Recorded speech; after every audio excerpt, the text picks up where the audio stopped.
Paintball Nerd. Today's guest on Paintball Nerd, we have the voice of paintball, Mr. Matty Marshall. Hello, Matty.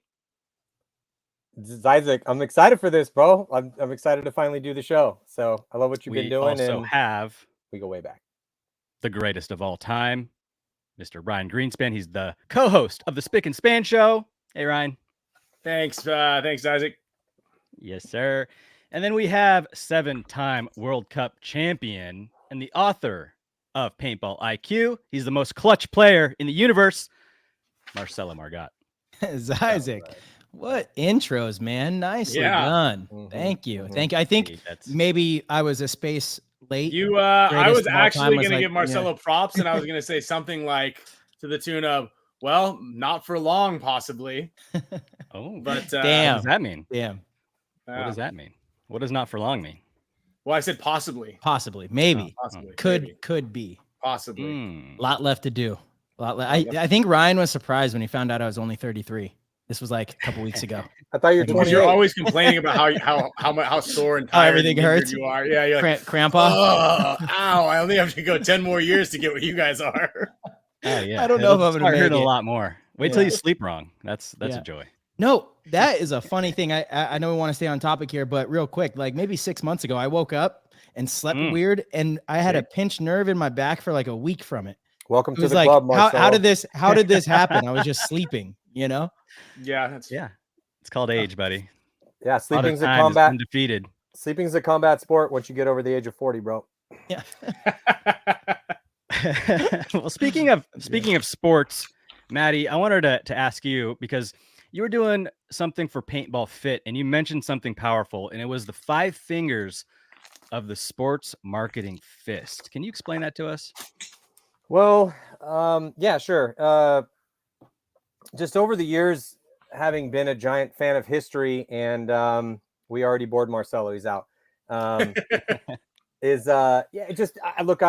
obviously love paintball. I played sports my entire life. And then, obviously paintball consumed it and elevated it for a long period of time.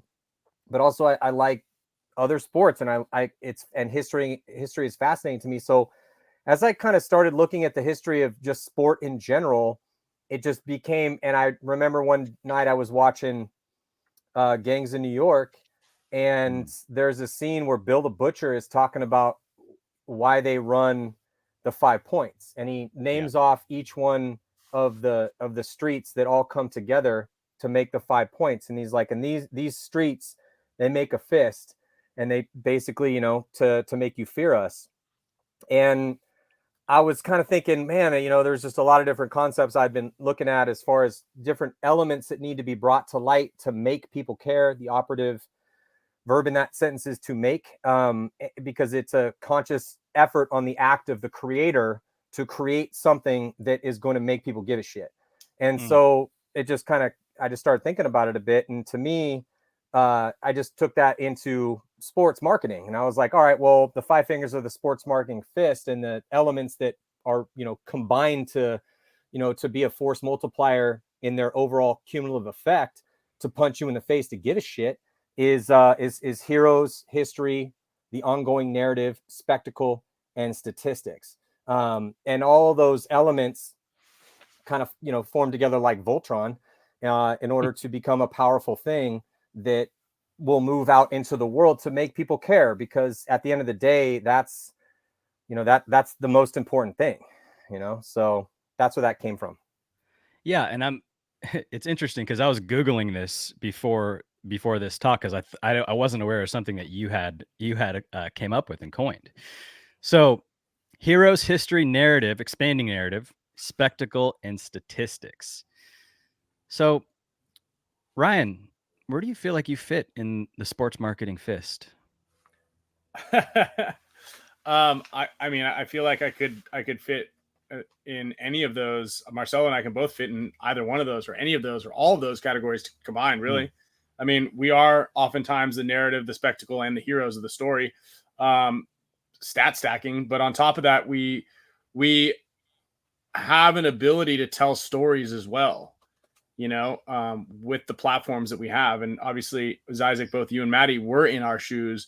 a decade or so ago or more in the exact same position that we're in right now, just without the advent of podcasting and Right. YouTube and all that stuff. So like getting that had to be a major TV network deal, which is why, you know, we have people able to do what we're doing right now and be successful and give the voice across the world much more easily. And you find a lot more of these narrators and these storytellers, which all four of us happen to be as well. I mean, just to preface it a little bit, you know, Marcello wrote that book, Paintball IQ, but on top of that, he's also written stories. Matty, I think you majored or minored in storytelling and in literature, creative writing. Yeah, majored. Majored. Yeah. You know, so like this is we got like this is the storytellers, and a lot of times, oftentimes, the story's about us. Marcello, what would you add to that? I mean, I think Ryan nailed it when you were naming all five of those things. I think we fall into that category because of everything Ryan said. I mean, yeah, often we are the subject of the storytelling. We're doing storytelling. You know, I think a lot of pros are now as well. I actually just got off the phone with Joe Barrett. Shout out to Joe Barrett. He is starting a podcast to tell travel stories from paintball. I think that's phenomenal. There's been a ton of paintball, you know, podcasts and shows and things that have popped up. So a lot of, you know, the pro players are kind of taking it into their own hands now and trying to produce content, right? Which is something that we've been advocating for a long time. I mean, I remember going to lunches with you, Matty, when I was 18, 19 years old, and you were just preaching this to me. It was like the number one thing that you thought was so crucial to the future of our sport. So, you know, we talk about it on our show, Ryan. I know you guys do. Isaac, you're obviously part of this as well. We're here on your show now. I think paintball's in a better place than it's ever been because of the opportunity to so easily put out content. Like Ryan's right. Back in the days, like we were hoping for a TV deal to get in front of the masses, but now we could do it ourselves. So it's more important than ever that, you know, the pros that actually care or give a shit, or the industry people that actually care, do whatever we can to get this thing in front of more people's eyes, you know? Yeah, and I think that's really the main thing to push is do everything that we can. Well, what is that? You know, as far as the four of us, what can we actually do to strengthen that fist? You know, what can we do as far as our efforts and our influence? You know, it's funny, you look at paintball 20 years ago, you know, when Matty and I were playing, and the heroes were still being created, the history was taking place. There's obviously a narrative there, and paintball is a spectacle. And we didn't do a great job of tracking statistics, but we had all the ingredients there. We just didn't have the vehicle to actually tell this story and make, like Matty says, make people give a shit. So what are some ways that you guys think, and Matty, we'll start with you. What are some ways you think that we could strengthen these five fingers? Well, I just, I'd also like to bring up, if no one's read the book from Malcolm Gladwell called Outliers, I think they should check that out. Because again, we're having a very intricate, nuanced conversation tonight about the importance of storytelling and the importance of certain elements that exist. It's like, you know, you have a molecule, it has, you know, certain things attached to it that create its structure. And without that, it doesn't exist. It's another type of molecule, or it just doesn't exist within the framework of our, you know, reality. And so in this book, he talks about, and this is a little bit of a sidestep here, but I think it's incredibly pertinent because, you know, he goes through these historical stories and their power and how they became a thing. But the three different types of humans that he brings up that are crucial to these like big turns of history are mavens, connectors, and salesmen. And so you have a person that becomes like, everyone's got a car guy in their life. You know, so my brother-in-law has been with my sister since, you know, high school, essentially. He's a car guy. If I have a question, anything about cars, price, he ran a car shop for 15 years. If I know, or I need to know anything about cars, I hit up Sean. And for, you know, paintball, to give the mavens, the people that know a ton of things about a very specific thing, a ton of information. So when I create content, I'm trying to create content, you know, obviously it depends on what I'm working on, because I may have to, you know, kind of bring things to a level where somebody that doesn't know anything about it can understand it. And sometimes I'm creating content where I'm talking specifically to the mavens or to an expert in that specific, in paintball. And, so it's important for those mavens to be able to get their stuff out there. Now, the connectors and the salesmen, it's just, and so it's like when you get a Ryan Greenspan or Marcello, they're kind of, and Zizek, you too, that everyone's all of those things. You're a maven, you're obviously a professional in that thing. So you know everything about it, or as much as a human being can. Not everyone's going to know everything. That's impossible. And then you connect things, and then, you're also kind of selling it, dude. And that's part of it too. I mean, that part of marketing and part of, it's, you're selling something to somebody. It's like when I talk to my 3-year-old, sometimes I have to break things down on a level where it's like, I'm trying to convince them to do something. It may be in his best interest, but I still have to convince him to do it because he just doesn't want to do it. So that's just how I wanted to preface that, this part of the conversation, at least on my side of things. You're talking about different content for different levels of interest in paintball. Yeah, indeed. It's like when I was working on the college, paintball championships and doing stuff for kind of a broadcast show, we would have to kind of dumb things down a little bit. I don't really like that term. It's more of a simplification of things. And there's some really, I can't remember who did this, but somebody did a really and anyone that wants to create things or explain things to people at any way, shape or form, go watch this. And I can't remember who did it, but they took experts and then they had them explain things to like a kindergartner, and then a little bit of an older kid, and then like a teenager, and then somebody that knows a decent amount about what it is they're talking about, and then another expert.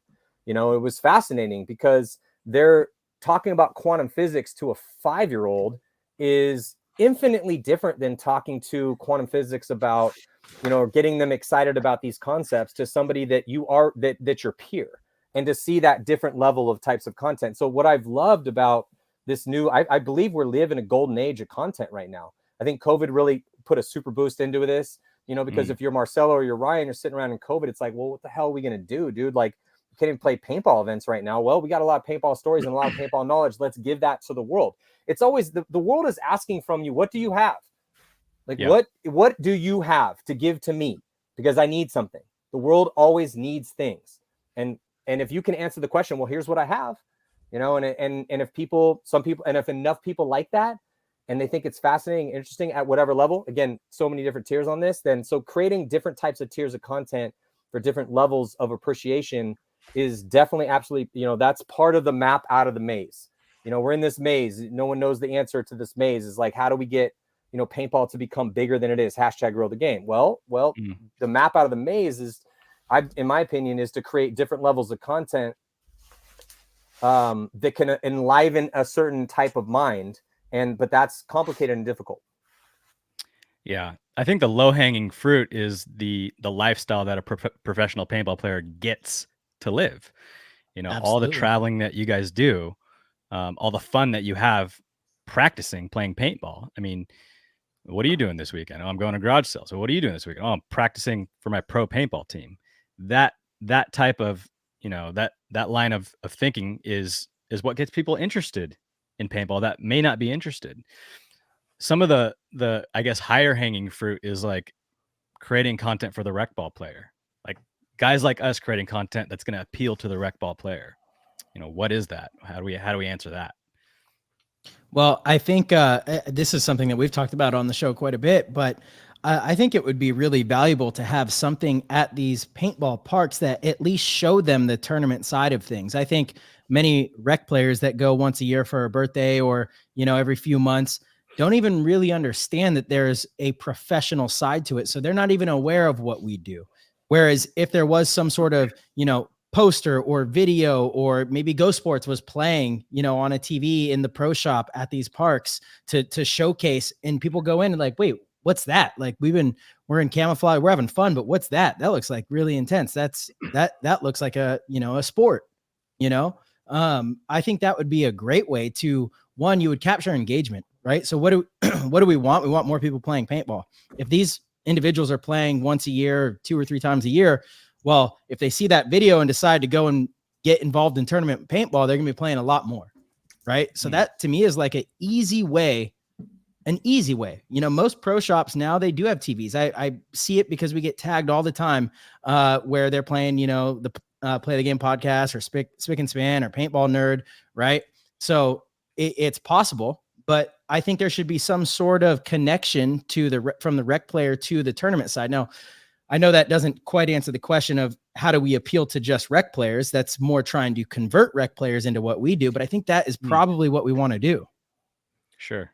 Yeah, you know, it's funny, Marcel, and I actually use you as an example in this because I pitched that idea that you have for the last 5 years, spanning from when we were with HK to JT, and I've got one person to bite on it so far. And basically, my angle was exactly what you said, right? I want to be I want the fact that anybody coming in, just because like when you were playing, the first time you went to the paintball field, you were like, wow, what is that over there, right? That's your kind of paintball birth. You're playing and you're like, I'm competitive. I want to do what's going on over there. And then that turned into where you are now. Long story short, right? But what I had pitched to them was let me be that spokesperson for all of your dealers, right? Hi, I'm Ryan Greenspan. Welcome to, and I actually did it for Anthony out of Boston Paintball. So when you go to his one of his locations, not the Maynard field that we go to, but the other one, I'm on the video explaining how to play paintball, what to do. And at the end, I give tips. Like, here's a little tip from the BKI library on how to hold your gun, how to hold your marker properly, and what to do. So that way you can have a more enjoyable time playing paintball out here. I pitched this to multiple fields, to sponsors, to everybody. It's incredibly easy. I just filmed it in front of my green screen, and you can just take B-roll from your field and plop in and just give me it's like a radio jockey, a disc jockey, you know, and someone's like, welcome to 93.9 KMEL Jams. This is Ryan Greenspan, you know, and then some person, Drake, has to do that. You like that? That's a reference for you. Has to do that 500 times to get it across everybody. I don't know. I feel like whose reference is that for? I don't listen to Drake. He's the only rapper I know. Yeah. So how's that been going, Ryan? Have you gotten feedback on this? Yeah. I don't know. I think Anthony likes it. I know one of their refs was like, "Oh, it's you," when I was there last time. I would be curious to see if there's any way to track what the conversion is from that. No, you know? And I'm sure there is actually. Yeah, you can. There's a way, but I'm sure it's not being done. Because now everything's digital, so someone can come in and be like, "Where was the first time you played?" Okay. Oh, was that? You know, you can kind of ask them. Perfect, but what it also does is it imprints not just the fact that tournament paintball exists. Hi, I'm Ryan Greenspan, professional paintball player from San Diego Dynasty, but it also builds the Dynasty brand. So that was my other angle on that. So now someone's like, ooh, I want to play paintball. There's a professional side. Who's Dynasty? Let's be fans of theirs. Because we definitely need more of those. And when someone gets to that point of who's Dynasty, and then they start looking at the players, who's on Dynasty. Oh, okay, what do they do? Like, what does their day-to-day look like? What does it look like when they show up for tournaments? What does it look like when they show up for practice? Like, what is their lifestyle like? So I think that's the right ticket. First, you got to appeal to the recreational players, let them know that there's something outside of this that they can push towards. And then when they start to seek out what the pro paintball player lifestyle could look like for them, if they work hard, that's how we like hook people into the sport, because it truly is. I mean, the life that a professional paintball player can live, not all of them, but can live is an amazing life. It's worth watching. I agree. I propose, I've been saying this for a long time. I believe Ryan has too, but somebody, maybe Go Sports, should follow one or two pro players that are traveling and playing in Europe and doing all the things. It's a little bummer since COVID. A lot of the international travel has died down. I mean, it was so insane before COVID, but it's picking back up. You know, things are kind of getting back to normal. Follow one or two of the pro players that are traveling overseas to compete. Follow them for a whole season. So go to a few of their practices, obviously the major NXL events in the US and the NXL Europe events, and just film the lifestyle. You don't even need that much actual playing footage, just the lifestyle, right? being on the long flight, getting there and like not being able to find food, being kind of irritated and frustrated, getting a bad night of sleep, waking up, having a blast the next day, playing paintball, going back and being with a group of individuals from a different corner of the world that become your great friends, you know, and see those relationships and all the things that we get to, you know, the fruits of our labor. That is 100% what makes professional paintball so special. That is it. So why are we not sharing that story? What dream are we selling if it's not the reason that we are hooked on this thing? You know, like, to me, I think that would be a you know, maybe you don't even need to send somebody to follow a player. Maybe you could just give them a camera, and you know, it's a little more difficult. You know, sometimes it's kind of, you don't capture as good of footage if you're relying on the subject of it to do the recording. But it would be an amazing piece of content. It would be an amazing piece of content to film the lifestyle, because it's a fantastic lifestyle. And that is truly what keeps all of us so hooked. The handheld would work, because it is sometimes like Naked and Afraid. Yeah. How so? Yeah, how exactly are you drawing that correlation?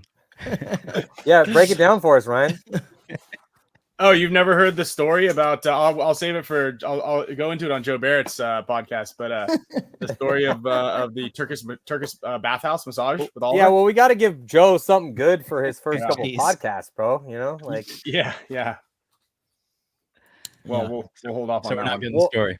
No, that was actually it was supposed to go to Damien when Oliver was in town. We were supposed to talk about it. We've talked about it, prefaced it a couple of times on the show, but trust me, I've got plenty of travel stories. Yeah, I mean, like Ryan and I had a trip a few years ago in London that was incredible, or in England, I should say. We went and did a clinic for now the Lucky 15s. They were a divisional team back then. We were at Ainsley's Field. Then we went on this like 3-hour road trip, which was hilarious because, you know, he's driving on the other side of the road, stick shift, you know, the whole thing. We like hiked through Stonehenge, you know, and then finally made it to the tournament and competed in a tournament with the Expendables. Like, just little trips like that are incredible experiences that when I tell these stories to my friends or family or a stranger on an airplane, they're jaw drops, right? Like, they're like, that's incredible. You just did. And I'm like, yeah, I mean, we do it like every few months, you know, I've been doing it for the last 15 years. That's like, what's so cool about professional paintball. They're like, whoa, I had no idea. Like, that's incredible. You know? So to me, those are the stories that we got to tell, because people are always amazed by them. It's like the most fond memories to me in this game. It's part of what keeps me hooked, keeps all of us hooked, you know, like those things. Let's share those. Nobody else gets opportunities like this. And I say this all the time. There's experiences that we have within the sport from traveling. And when we're traveling, we're not traveling like with our, you know, group of American friends. I mean, we are, but we're all with different teams. We're immersed in the culture. You're taught things that, like, certain experiences you literally cannot pay for, no matter how much money you have. Experiences that I've had, it does not matter how much money you have. You don't get the access to some of the things that we've been able to do, you know? And so, my goodness, I would love for us to do a better job of like showing that to the world. Well, we've been doing this, I mean, in some ways, shape or form for years. Yeah. I mean, you know, because evergreen content that becomes, you know, something that people could watch at any point in time and be like, oh, I get it. You know, like, this makes sense to me, is content centered around human moments. And I mean, still, even though Heroes for a Day and a lot of stuff Patrick Spohr did back in the day has been out for 2 decades or more, people still will come up to me and be like, dude, Heroes for a Day. Wow. I just watched that the other day. And and why? Well, because, you know, Patrick Spohr did exactly what you're talking about, Marcello, but he did it to a professional detriment, because it was difficult for him to do that. And then when that came out, like, he didn't make his money back on that, you know? So it's like, he got to have a really cool experience. And this is bless you. But it's kind of the same thing about, you know, like Huntington Beach. Like, everybody loves Huntington Beach, but it's never made money, you know? So these are just the meat hook realities of the world where, look, I mean, but you, hey, just real quick though, because Marcello, we can talk about now, but yeah, like, we could definitely do a thing with our editing power, at least, where, you know, because as far as where to put the microscope from a narrative perspective next year, I mean, yeah, man, if you want a camera and you want to carry that thing around and we can create some sort of content around that, we can make a really cool documentary about that sort of stuff. But this stuff has been done in some way, shape, or form for a long time. But that's what creates things that do help the sport, in the sense that it creates an illuminating an emotional experience for the viewer. They're like, wow, I didn't realize that this was how this thing was. It has to be, something that is continued to press. It's like, if you want to constantly be able to put up 225 or 250 on the bench press, like, dude, you got to bench press on a regular basis. If you want to be able to run 6 miles, well, like, you got to do that on a quasi regular basis. It's not something you're just going to jump off the couch and do. So, I totally agree with that. But it's about trying to get because that's a complicated thing. I mean, Pat worked on those films for years, and it's like when we do stuff for Go Sports, I mean, Art will work on something for months. It's really, really difficult. Like, it's easy to go, yeah, we should put the microscope here, but to turn that again into a digestible commodity that people can enjoy and be enlightened by and be inspired by is really, really fucking hard.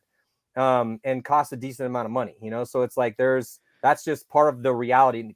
Doesn't mean it can't exist, but it's like we're close. But yeah, I would. The only do more, it's not that I disagree. I do agree with you, Matty, but I would kind of pose the thought that the NPPL during that time, maybe they didn't make money on Huntington Beach, but they made money as a league. During their heyday, they were making money, and that was largely because of Huntington Beach. Why don't they exist anymore if they were making money? They ended up going bankrupt, if I remember it, in 2000. That's what I'm saying. 13. Yeah, they eventually did. I feel like there might have been some shenanigans involved. There's some other, exactly. There's some other shenanigans as to why they went bankrupt, right? And you get to 2012. That's a time where people were leaning towards X-Ball, and there's a lot of other stuff that happened behind the scenes. Just because a company goes bankrupt, I mean, we've seen it happen many times in real business. It's what businessmen do when they want to save some money. But in any case, Patrick Spohr let's go to that example. Maybe he didn't make money on that film, but he certainly got hired to produce an excellent film for Hormesis recently because of that. If he never did that work, he probably wouldn't have been considered for this. So of course, 20 years ago, yeah, it's like, but he went off and did webcasting for one of the angel investors of Facebook for their jam band.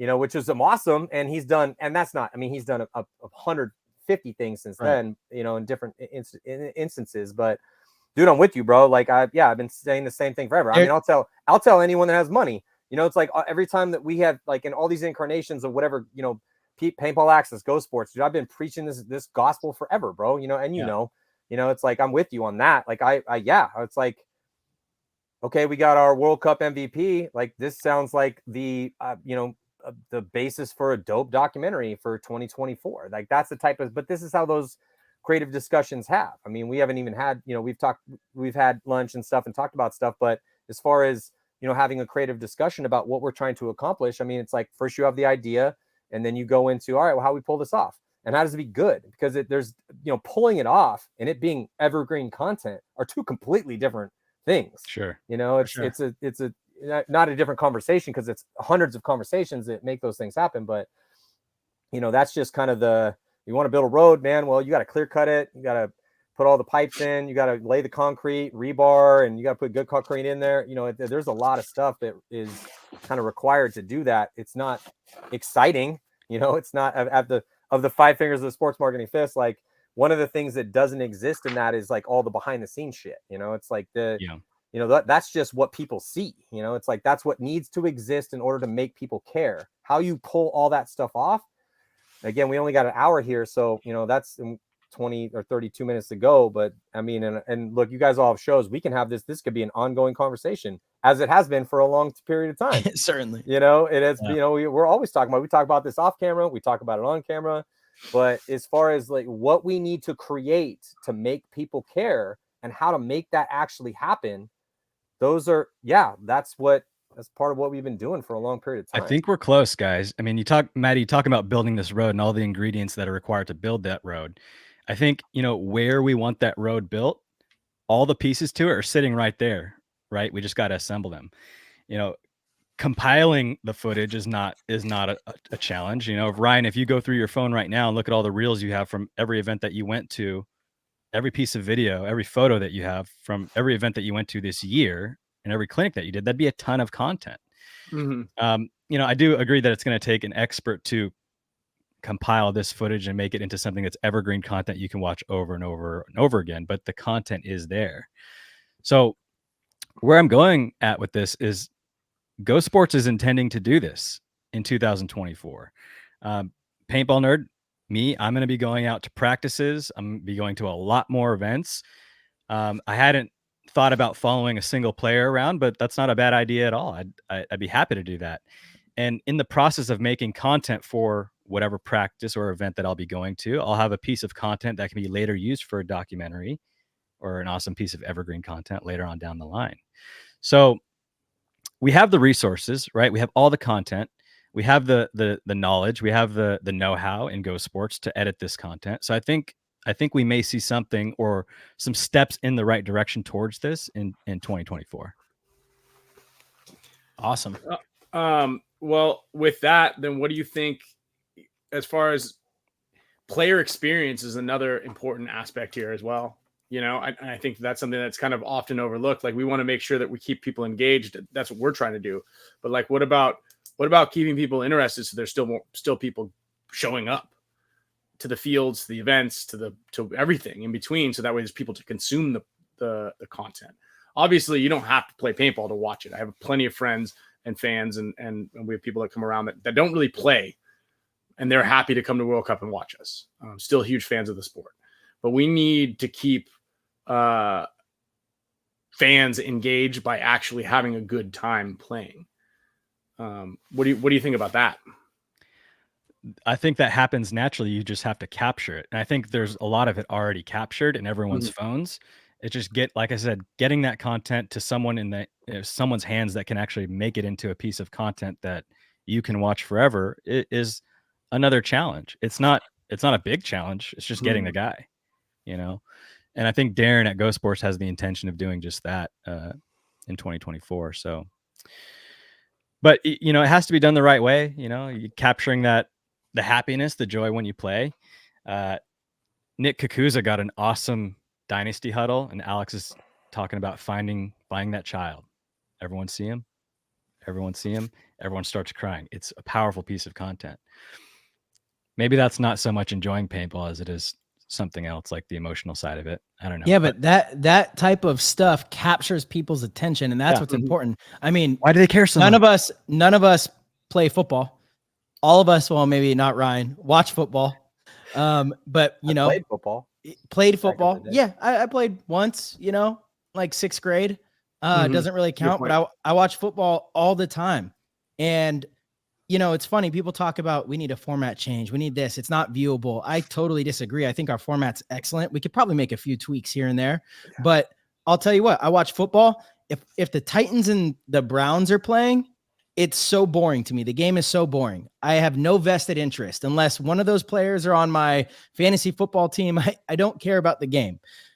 If I watch Miami Dolphins versus Buffalo coming up, like, that game is so interesting to me because it's, Josh Allen versus Tua. It's Stephon Diggs versus Tyreek Hill. These are personalities and athletes that I admire because they're really good at their craft, and there's a ton of content about them. So I see their, how they approach practice. I see their training. I see their day-to-day. Like, I'm actively involved in, whether it's through social media or ESPN or Sports Center.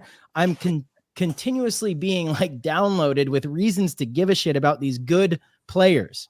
So when they play, I'm fascinated in how they're going to perform, especially when the, Titans like that collide. How did you find yourself in that funnel though? What do you mean? Like you said, you find yourself constantly going back and checking this and that. Like, how did they get you? How did you end up there? I didn't say I find myself going back and checking anything, so I'm confused on the question. But find yourself as a fan of football, as a and fan. a fan of fantasy football. Here's how it started. Here's how it started. I used to hate watching football. I started watching football with my dad when I was like 8 years old. His favorite team was the Kansas City Chiefs. The only reason it was his favorite team was because of Joe Montana. So Joe Montana was a quarterback back then. He went from the 49ers to the Chiefs towards the tail end of his career, and that's what we would watch every week. So I grew up kind of liking the Chiefs, and because of my dad, I knew some of the players, but I didn't care to watch any other game. So I got into it, I guess you could say, because of my dad. So I believe how a lot of sports go, right? Parents put their kids in sports that they enjoy sometimes, and they have more information than their kid does about that sport or that thing. Like, I don't know, Ryan, do you talk to Sloan about surfing? Do you like teach her anything about surfing? Trying. I mean, she's in whatever she wants to do. Whatever's going to keep her busy for an hour. Totally. And that's probably the best way to parent, but it's not the way a lot of parents parent, a lot of parents are like, oh, I want you to be a football player or a basketball player. You're going to be a baseball player. But, I got into it from my dad. And then honestly, I stopped watching for quite a bit. We found paintball, and paintball consumed all of my weekends, all of my Sundays. I'm not totally sure how I got back into it. I think other than just being interested in professional athletes, that was my interest, because it's what I was pursuing. I was pursuing being a professional. So I was interested in other professionals in different sports that were the best at what they did. How did they train? How did they eat? How did they practice? How much did they practice? How much time did they devote to this thing? Because I don't know. Is there a book on it? I don't know. I'm sure there was at the time, but I wasn't reading when I was 15, 16, and not if I didn't have to.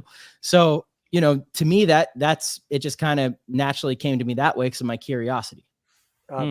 So just real quick though, I feel that, yeah, man, 100% Marcello, but there's different ways to engage a human mind, because every human mind is engaged in different ways.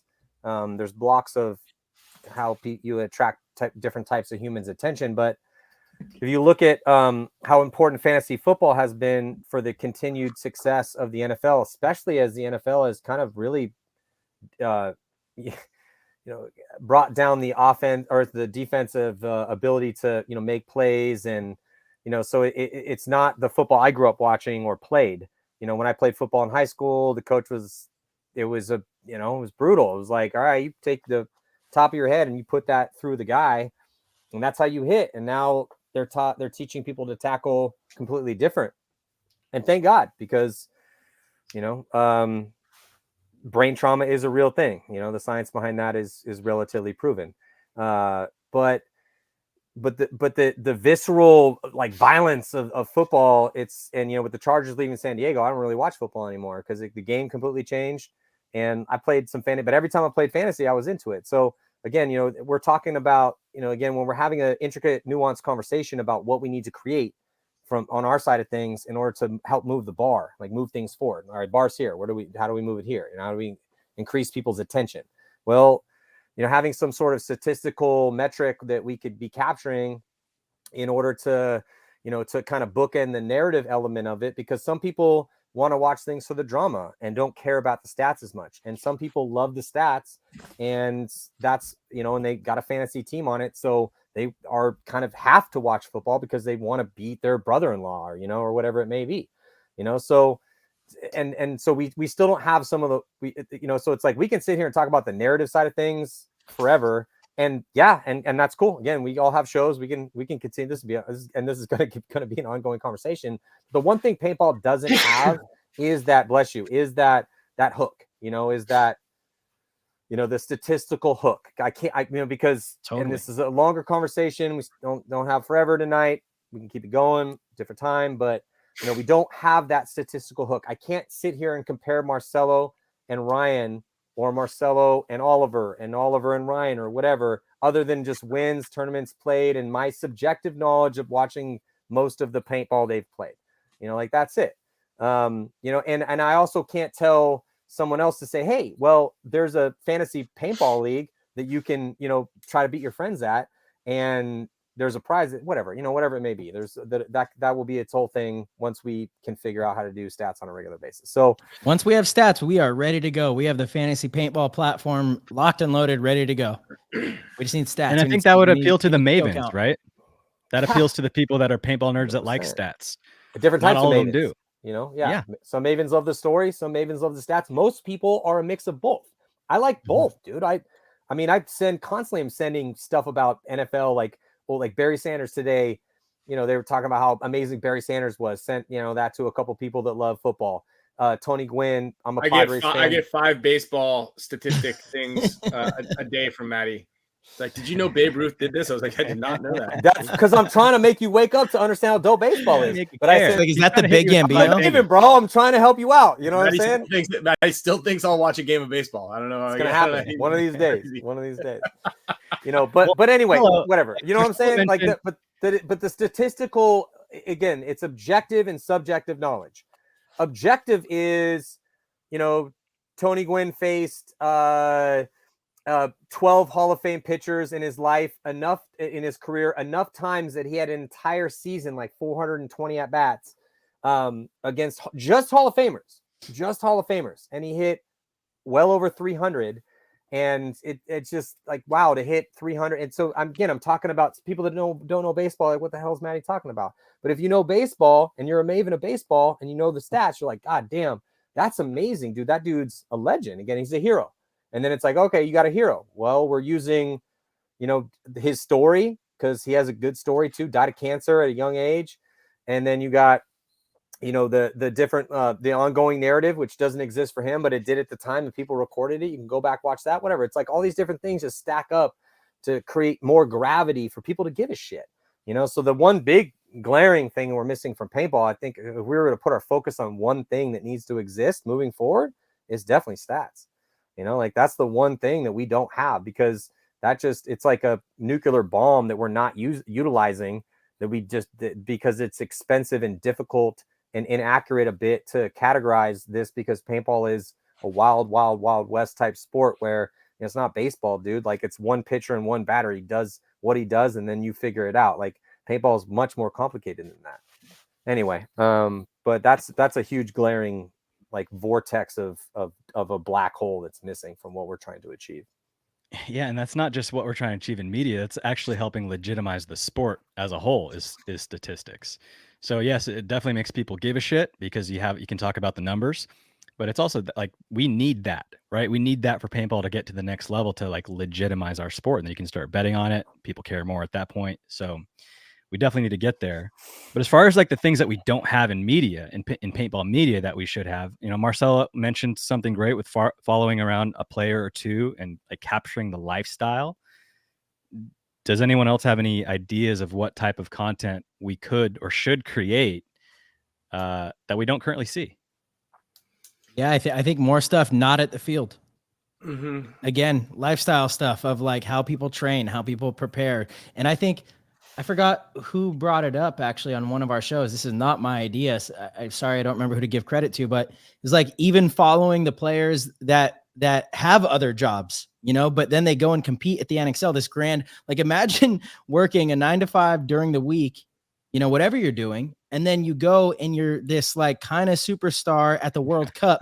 This like that's a interesting paradigm right there. Yeah, disparity. Yeah, that right there is really, really fascinating, you know, and it's like, that is more relatable almost than, you know, the people like Ryan, myself, or, you know, the ones that do paintball full time. That might be more relatable to most people. Like, whoa, this guy has like, you know, a full-time job, family, kids, gets his training in, and then this like crazy passion to go do this thing. And it's almost like this fantasy. He shows up, there's, you know, thousands of people watching them play. It's crazy. It's an interesting thing, you know? To me, that would be like a very interesting piece of content. Yeah. You interview like his coworkers. Yeah. You have to be careful though. So actually, Fox Sports did it, or there was a piece on Fox Sports called Behind Extreme Paintball, behind the paint. Behind the paint or behind the bunker or something like that, where they basically covered an event. It was actually a really well done show. It was a good one.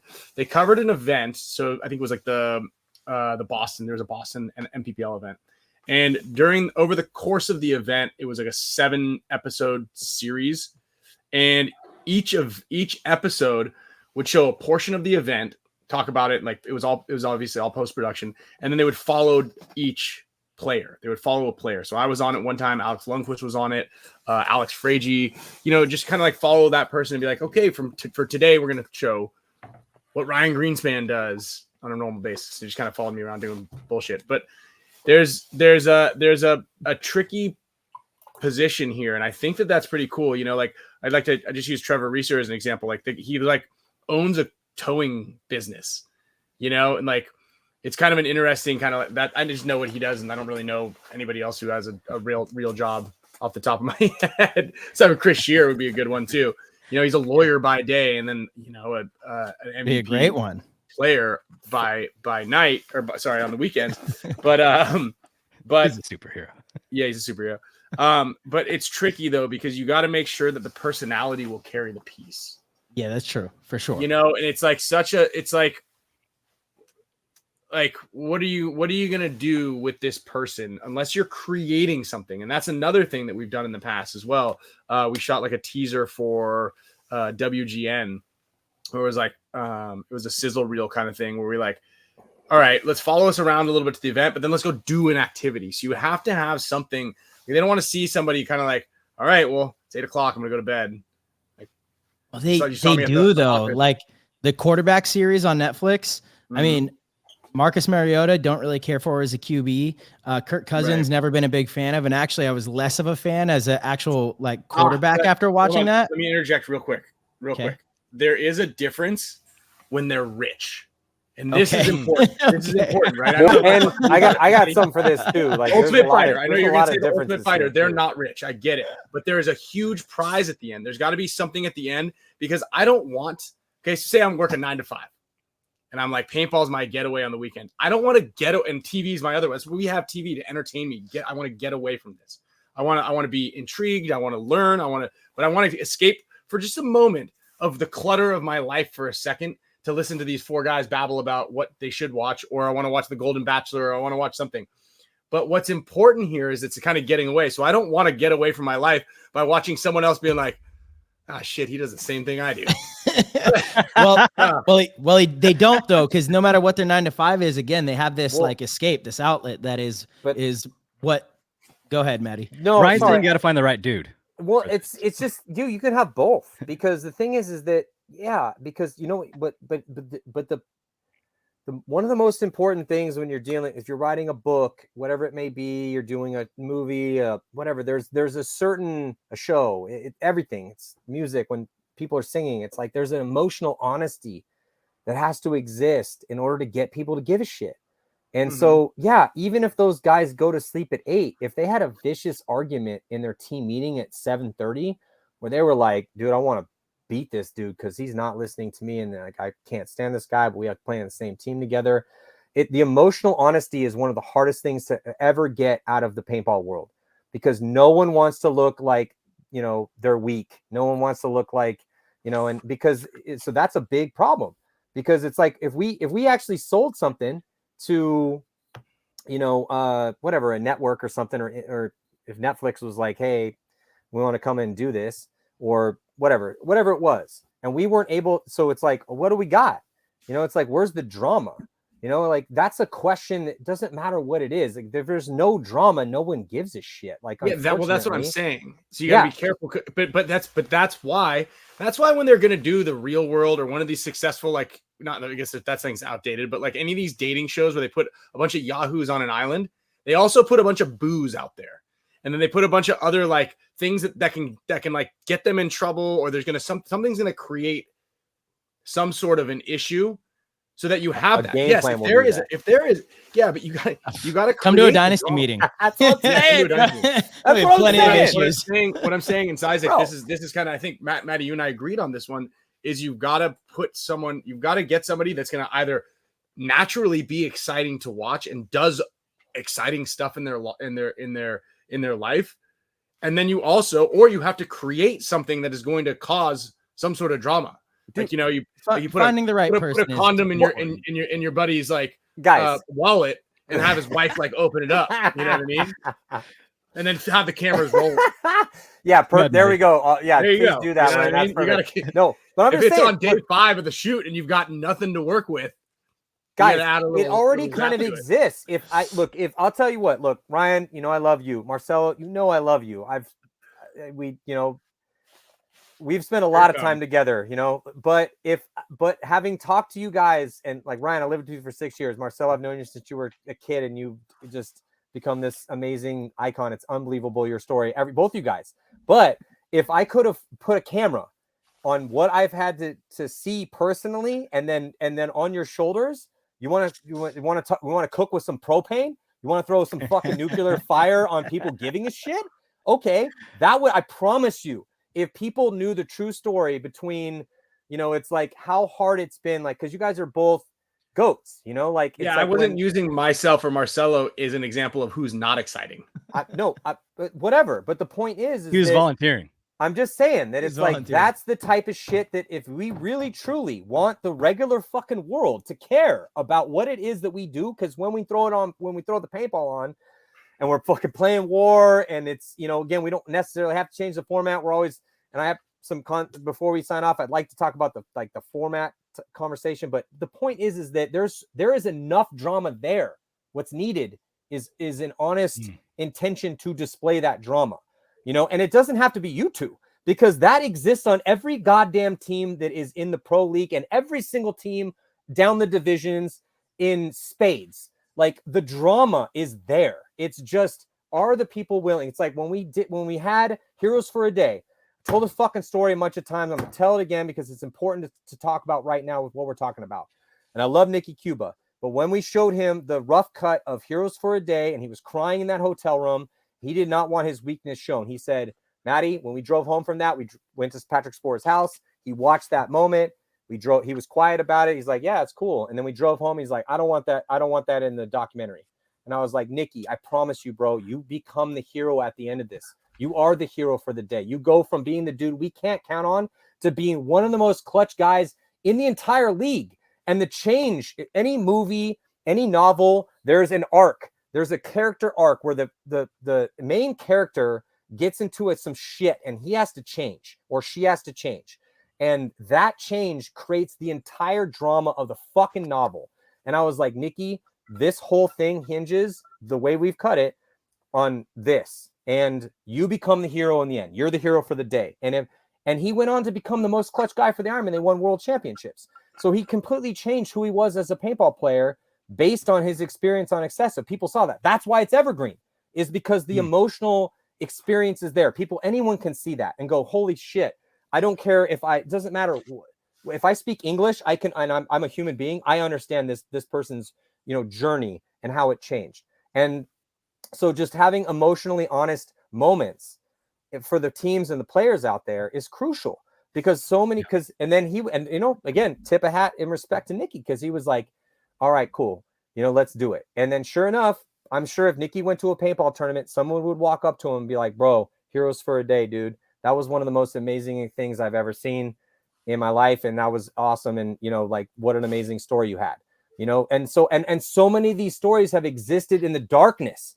So it's like all of this, it's like, you think, oh, I don't want to look weak, but there's so many lessons to be learned in the world. And it's like giving that to the world. Like, that's the rub, man. That's what's difficult. If you give that to the world, yeah, sure. Not every time you look amazing, you know, but I mean, shit, in the Heroes for a Day, it's like, we didn't even tell the story where me and Micah came back and we, you know, except whatever, it didn't fucking matter, because like I consciously left that on the ground on the editing room floor, because like, this was the story we needed to tell. Sometimes you have to look weak to get people to give a shit, you know, and if you can't do that, you can't have that emotional honesty. Well, you know, maybe this isn't for you. You know, it's in the let's grow the sport, you know, conversation, because you can't always look like the fucking hero. You know, and it's sometimes hard to capture those moments too. What's up? It's hard to capture those moments, the terrible moments that a player goes through, the crying that they may that they may do. I mean, it's tough to get that on camera. It's not just about being willing to post it.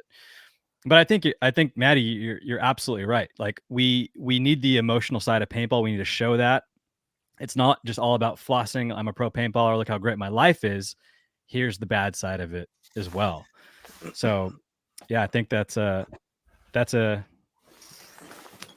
it, to get, man. We need all of it, dude. The good, the bad, all. the great, the mediocre. We need all of it. Maybe not the mediocre, but in 2 weeks, in a couple weeks, only the really good and the really bad. You know, like in a couple of weeks, I'm going to go to San Diego for a dynasty practice, and I'm going to take one of you out to sushi, and there will be alcohol involved, and maybe we'll get some shit.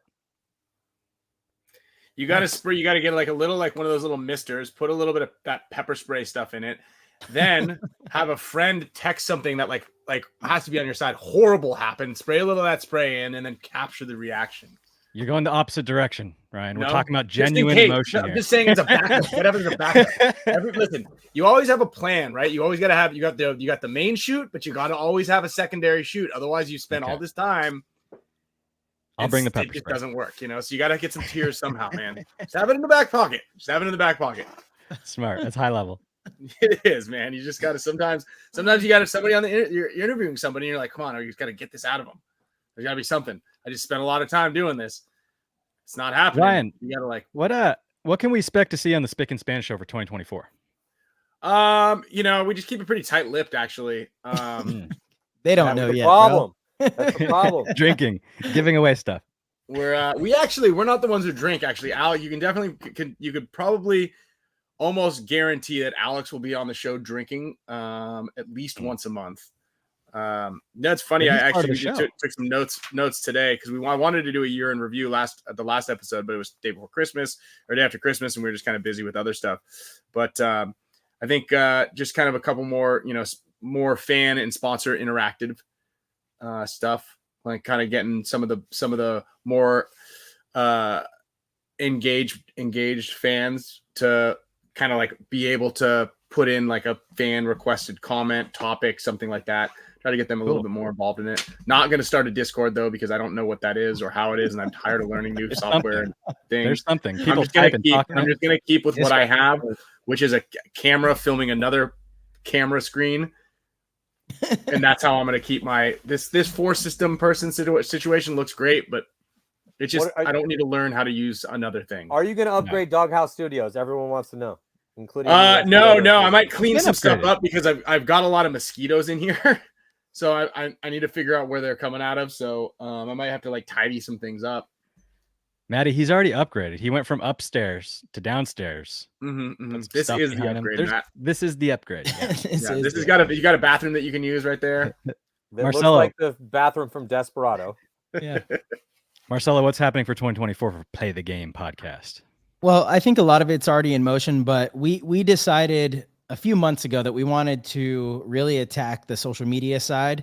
We brought in young Stevie, who has helped us a lot with Play the Game for the last couple of years. He's really good with curating content. So if you follow the Play the Game Instagram, there's been a lot of great reels and things that are, this kind of short form stuff of the show. So we want to continue doing that because I believe that that's the way that you can connect with people that don't play paintball. That's the stuff that can maybe go viral or somebody can stumble across, through a hashtag and see, oh, what's this? What are these people talking about? We're investing a lot back into even just the like Facebook ads and promoting our shows to non-paintball people, which isn't the best return on investment. We understand that. Like we're going to get more views and likes if we promote it to the paintball people, but we're trying to capture an audience that doesn't know about paintball. We just want to keep doing that and keep getting better. I mean, Tyler and myself, we talk about it all the time. Like it's really fun actually to treat this like we have our paintball careers where we're constantly trying to upgrade and learn and get better. It's kind of like the opposite of what he said over there, he's over there, I guess. It's fun. It's truly fun. It's like there's things that we're still learning on how to make the show better and how to improve what we're doing. And so, we approach it literally like we do our paintball career. And it's, we plan to continue to do so. So if you guys have any ideas or advice, we're open to it as well. Cool. Ryan, if you would like us to come and do a PTG Pro School at the Spick and Span Studios, down there and like how to plug my mic in. Wiggle the cord. How do you get the Wi-Fi to work?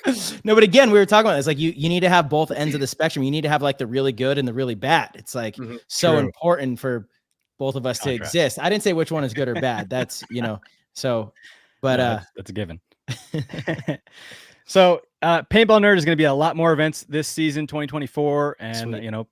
Interviews every single week, news, product reviews. We're going to be doing it all. This is the first podcast powered by Go Sports for Paintball Nerd. So thank you, Go Sports. Matty, any final words? Awesome. I'm just really excited about 2024. And I'm not manufacturing this excitement. I've been doing this for a very, very, very long time. And with what Marcello and Tyler are doing, Play the Game, and Ryan and Kyle doing with Spick and Span, and then all of the creators, there's so many people that are doing podcasts right now. So many people care. And this is just the you know, it adds a new front to the war, you know, and the war is to get people to care about this game that we love so much, that I truly feel gives a lot back. The softer the world gets, the more important paintball becomes. And yeah, I just really excited about 2024. There's been a ton of, you know, again, there's tons of player movements and all. So the pro league is getting really interesting, and yeah, we're going to try to continue to elevate things with Go Sports and bring different types of technical things to the side of things. Obviously, Zizek, stoked to be working with you a little bit more next year. You know, I love playing with you, and you've been doing really cool things from a media perspective, and that's what it takes. You know, it takes people that care, that know what they're doing, you know, as much as we can in these situations, that want to learn more and just continue to bring things to the world, because there's no silver bullet for this. There's no, okay, well, this is exactly what we have to do. And if we, you know, just do this exact thing, then all of a sudden paintball is going to be the biggest thing in the world. That's not it. That's not how it works. You know, it's an omnipresent, constant attack from multiple different fronts, from people that care and kind of know as much as they can about doing that, have a symbiotic relationship with each other to create a narrative ecosystem to blast out into the world, to make people give a shit about paintball. So for me to be a part of that, I'm super excited, because I really do truly feel that this game is a special thing that we bring to the world. And yeah, I'm stoked about 2024. Absolutely. Thank you, gentlemen. Thank you. Thanks, Isaac. Thank you, Zizek.